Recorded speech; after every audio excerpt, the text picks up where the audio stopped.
Time is running out. The mic isn't even dying on my camera. But that's the least of my problems. The New World Order is crashing on my whole life. I predict that I will be set up and betrayed maybe sometime in the near future. And I'd like to plug a few of the people that inspired me, but not really responsible for the way I think, but they inspired some of my thoughts. And that would be Jordan Maxwell and somewhat David Icke, but at the same time I did not agree with them on Egypt. Alex Jones at Infowars.com and PrisonPlanet.com. That was a big one for me that I listened to quite often.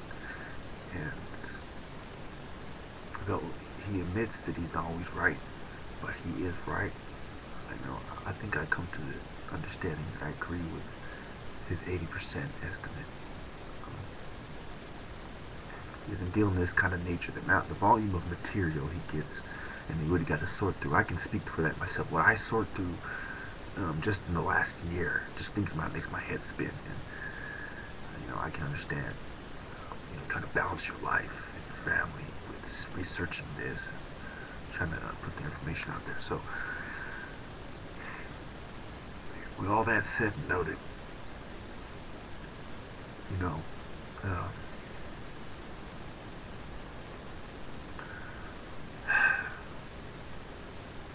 it's pretty sad what it's come to. My whole room, I fill with my pictures and art, so I can kind of escape, this what's going on out there, and I get lost in plants, and then let me go to the Bible right now. Let's go to Genesis 1:29. In the Bible, in Genesis 1:29,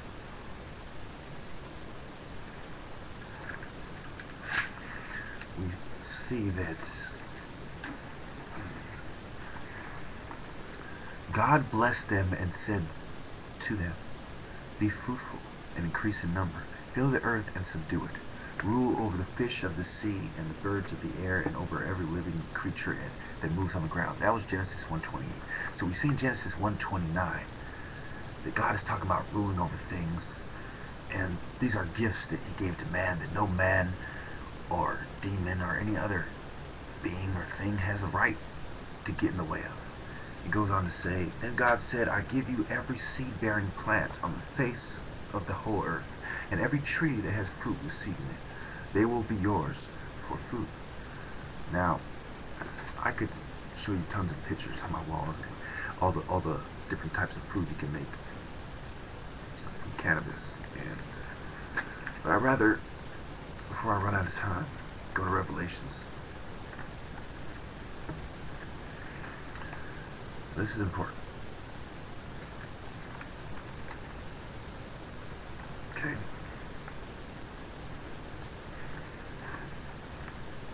We see in Revelations. Okay, so let me see if I can first find you the quote of the Garden of Eden. Actually, I don't have time to really find it, so let's go to Revelations and let me find you. Okay, Revelations 22. Let me finish this by reading Revelations 22 now.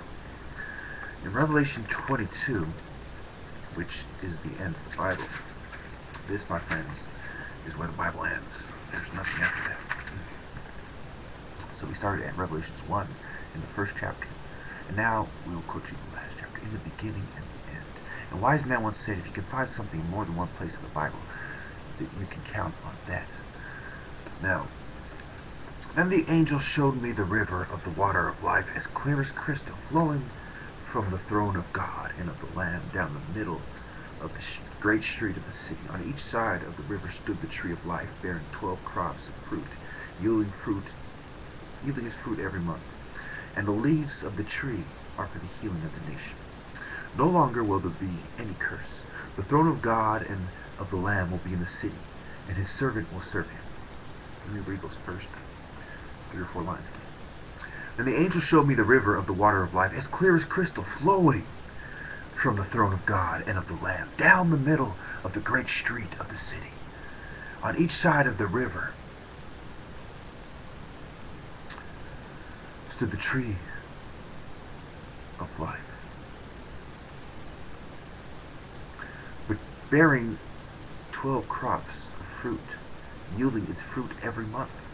And the leaves of the tree are for the healing of the nations. No longer will there be any curse. So what are we talking about? God gave man every seed-bearing plant. And the leaves of the tree of life are for the healing of the nation. And what was on each side of the river? If you forgot already, let me read it one last time. This is Revelations 22:2. Down the middle of the river, down the middle of the great city, down the middle of the great street of the city, on each side of the river, stood the tree of life, bearing 12 crops of fruit, yielding its fruit every month. So not only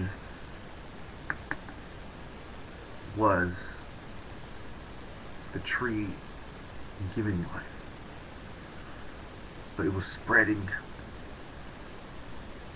the fruit to be harvested every month.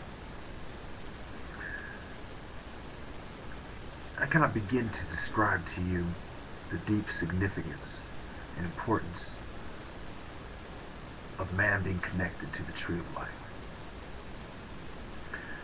and how all trees have in them a bit of the tree of life.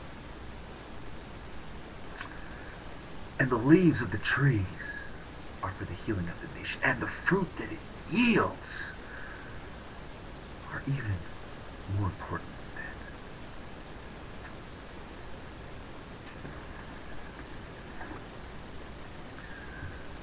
So I would go as far as to say that Satan himself is behind the movement against cannabis. That's why psychiatry is an abomination to mankind as well as to God. So those of you who don't remember, it's Revelations 1:29, Revelations 22, 1 through 5. Thank you.